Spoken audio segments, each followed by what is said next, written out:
You also need to consider the environment in which the equipment is to be used. You need to be aware of slippery floors, what the wall is like. Sometimes we knock the wall to make sure if it's sound. You need to make sure that there's no obstacles in the way. You can't avoid the environment. You need to actually make sure that it is safe.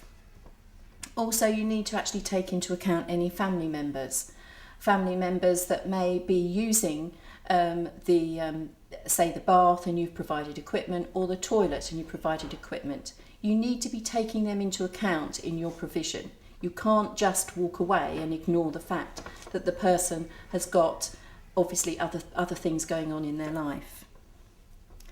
Before you decide on the prescription of minor adaptations, you need to know what you are prescribing.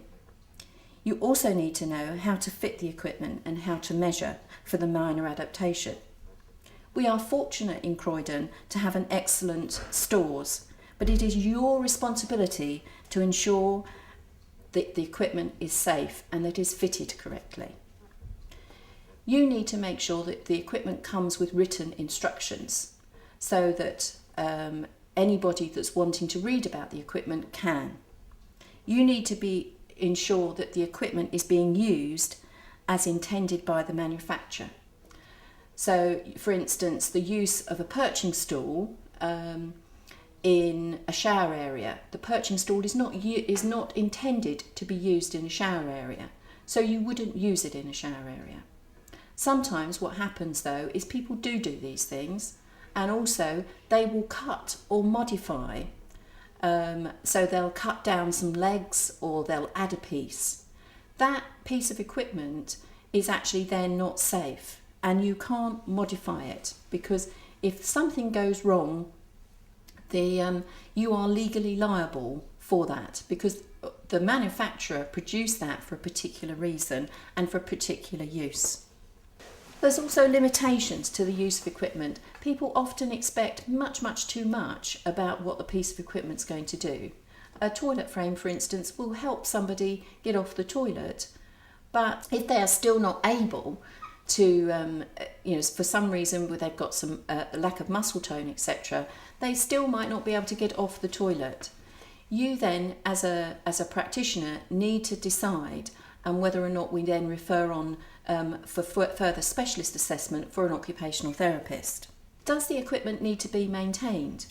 The equipment, something like a bath lift, will need to be maintained. You need to know whether or not your piece of equipment that you are issuing needs to have a regular service or not.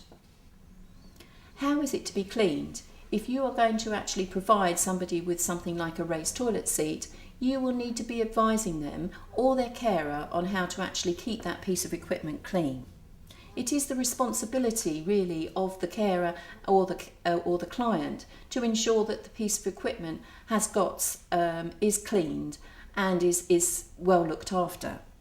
The equipment is on loan to them. It will be replaced or repaired if necessary, but they do still have a responsibility of looking after that piece of equipment.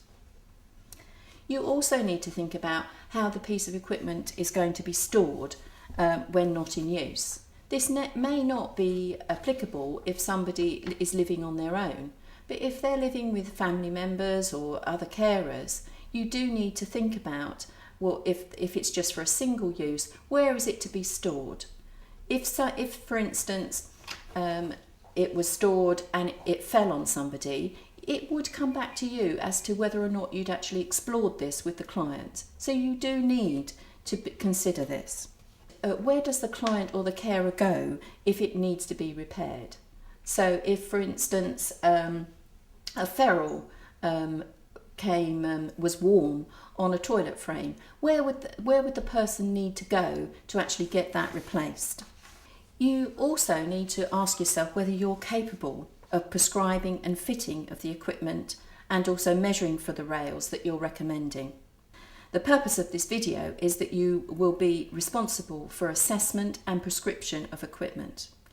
The practical training that you'll be having here in the Aztec Centre will ensure that you are capable of fitting the equipment, and that you also need to identify the boundaries that your limits, the boundaries of your your skill. So sometimes you will need to actually think about, I need to actually refer this client onto a specialist OT assessment. If in doubt, you can also always seek the advice of the intake team. You must always demonstrate the use of equipment and then observe the client use the equipment. If you are measuring for a stair rail, for instance, and you must see the person climb the stairs before you recommend the rail. I say that and that seems very obvious, but I've known some people put a rail up and have not seen the person on the stairs, and when actually the rail has never been used, or the person uses the stairs and is unsafe and falls. You are responsible for what you do.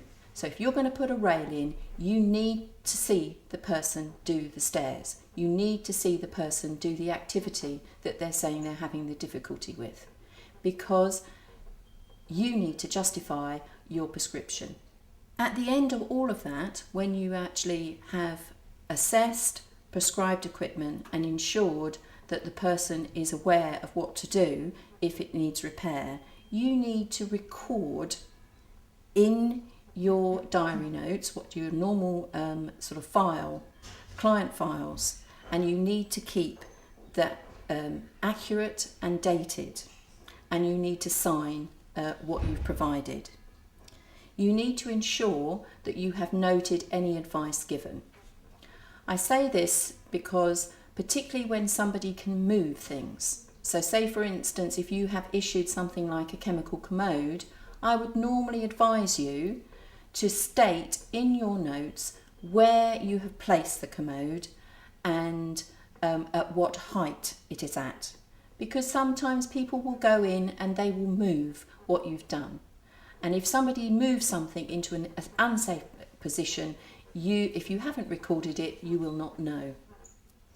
Also, we need to consider health and safety and the use of protective equipment and follow the Primary Care Trust and Social Services guidelines. Okay, so with minor adaptations, and as I said before, that's things that are screwed into the wall, or in Croydon it would be a bed or a chair raise. So rails that are screwed into the wall need permission to actually enable that to happen. So it depends on you. What you need to do is ask the client who actually owns the property. It could be that they own the property themselves and that's an owner-occupier, and they give you permission to do the rails.